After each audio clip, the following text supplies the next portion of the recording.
Hello everyone, Luke here and welcome back to the channel. So as some of you guys might remember, a couple weeks ago I started doing a little bit of maintenance on my car, specifically stuff to do with the rad pipe. I repaired it and then I actually replaced it, but because I was in a bit of an emergency situation, what I ended up doing was just topping up the coolant with, not deionized water, it was one of the two anyway, with water pretty much. So it's now coming into the winter months and I'm a little bit scared that if it drops below 0 degrees, my coolant is just going to freeze because there's not a whole bunch of antifreeze left in there. So what I'm going to be doing is actually flushing it out and replacing it with brand spanking new coolant fluid. So let's go over to the car. So I need to actually get underneath the car, and because the car sits a little bit lower than a bog standard CI beefer, I actually have to put it onto some of these ramps. So these are quite safe, but you've got to remember to chuck the back wheels, and there's a whole host of different ways that you can do this. So if you don't know how to do it, I wouldn't suggest doing it, but you could use jack stands either side, but they are wobbly and they can be very, very dangerous. So obviously don't do it next to a road where cars are going to be zipping past you at God knows what kinds of speeds, and don't actually do it in windy weathers, because if your car starts to shake it could actually fall off, and you have to understand that this is just under a ton, so if it does fall off it is going to crush me and it's going to hurt. So I just wanted to give you guys a warning, possibly don't do this at home, this is for educational and research purposes only. So I've chucked the back wheels completely, so even if this did slip, it's going to be caught at the back, so I'll actually have time to actually get out before it crushes me. But with the scary stuff out the way, I need to get underneath the car to find the bottom rad pipe, and on there should be a twisty valve. You twist it a specific way and all the coolant will start to drain out. So the first thing to do is take off the drip tray.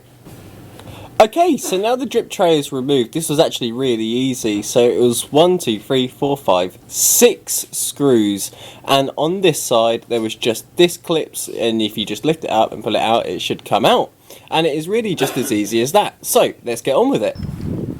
Okay, so I'm actually underneath my car and I'm located on the left side, and let me try and get this to focus again.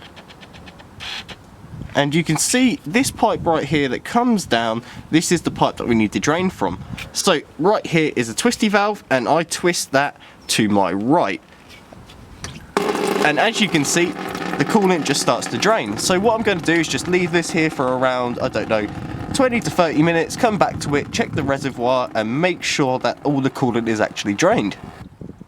Okay, so there was one thing that I actually forgot to mention, and that is when you're trying to drain your coolant, you want to come over to your reservoir tank and undo the cap. This way it releases all the pressure in the system and it's able to drain the rest of the coolant. So I'm just going to let this drain now.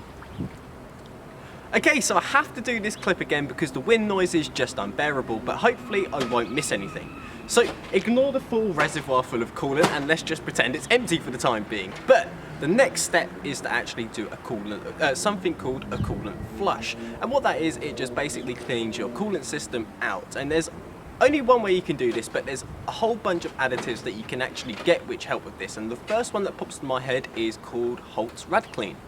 And you would usually add around 250 millilitres of that stuff to around 4 litres of water, put it into your coolant, and then what you would do is leave this loose, turn your car on, let it heat up to optimal temperature, and once it's hit around optimal temperature, for my car it's around 90 degrees, turn off the car, let it cool right down, and then repeat the draining process again. And once that's fully drained, that will clean your system out. Okay, so I've finished doing the coolant flush on my car and I just used water like I said in my previous part. But what I've done is I've let the engine cool down again, I've twisted that valve so I could drain all of the water out of the system, and if we take a look at the colour tinge on that, you can see that it's a little bit pink, so I'm pretty sure that it's cleaned out the rest of the coolant, which is really nice. So what's left to do now is to put that valve in the normally closed position and repeat the process but using coolant, my ready mixed coolant over here. So let's do that.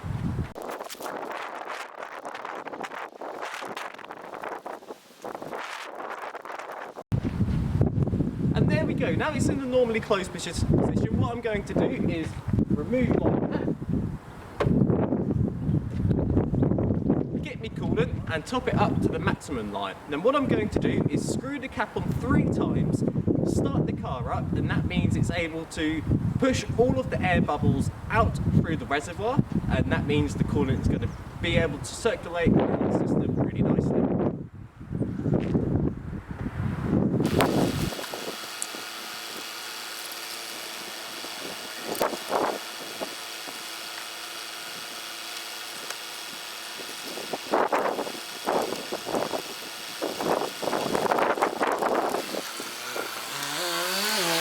Okay, so now I've filled that up just past the maximum line. Obviously this hasn't circulated around the coolant system just yet. So what we're going to do is take our lid, screw it on, 1, 2, actually 2 will be enough. It depends on your header, but you just want to have it screwed on just so it's on, but it can also allow air out of it. So I'm going to screw it on 3 times. And now I'm going to start the engine so it can start circulating. And whilst the engine's on, you can actually top this up. So, let's do it.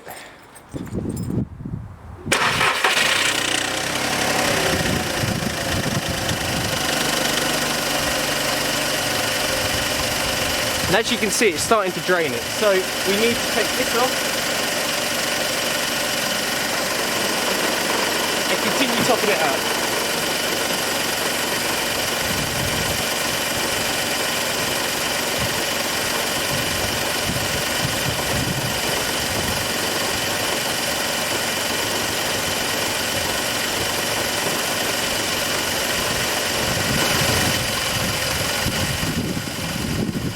So I'm just going to continue doing this until I know that about 5 litres of coolant is circulating around the system. At this point in time I've used about 3 litres, so I'm going to continue doing this until it's done. So I think I made one mistake. I actually tried to get this coolant circulating around the system whilst it was pretty much on a 45-degree hill. So what I'm going to do is put the drip tray back on, as it's easier to do it now than when the car's back on the ground. So I'm going to stick the drip tray on, pull the cars off the ramps, loosen the reservoir lid, and then let the coolant flow around. And hopefully that should be all that we need to do. So let's get the drip tray on. It wouldn't be a car repair without losing a screw, so I've got to find that and screw it in. Okay, so now we've warmed up to the absolute optimal temperature of around 90 degrees, we can come round to the front. And you can see that we're now off the ramps. And you can clearly see that I've just slightly overfilled my coolant by a good bit, but now that coolant should be circling around my car very nicely. So what I'm going to do is just leave this running for about another 5 minutes, turn it off, release the pressure in the reservoir tank, and just take a little bit of coolant out so it's just below that maximum line. And once we're below that maximum line, we've actually successfully flushed all of our coolant and replaced it. And it wasn't actually that difficult. I mean, it was a little bit annoying trying to get that drip tray off, but as soon as we got that drip tray off, it actually allowed us to access the twisty valve, twisting that valve to release all of the coolant out of the system. And then once we did that back up, put the drip tray back on, filled it back up, it's now working very nicely again. So I'll update you guys once I've done that, and that should wrap up the video. So now that we've actually flushed this system, we've topped it up with some brand spanking new coolant, and we've let it run for over an hour with the reservoir lid just slightly loose so it can push out any air bubbles. That does mean that this system has been replaced. And if you're wondering what I'm doing with my old coolant, I've chucked it in a container which clearly specifies old coolant, and now I've got to take this to a local recycling centre so they can dispose of it properly. But over the next couple of days, I've got to make sure that I'm just double checking it to make sure that I don't need to top it up with any more coolant. And if it does, just top it up a little bit, and if it doesn't, just leave it as it is. But with that being said, that does bring me to the end of this video. I really hope you enjoyed it, and if you have any questions, don't hesitate to put them in the comments, and I'll try my best to answer them all. Anyway guys, I hope you have a fantastic day, and I'll see you later. Oh, and don't forget to subscribe.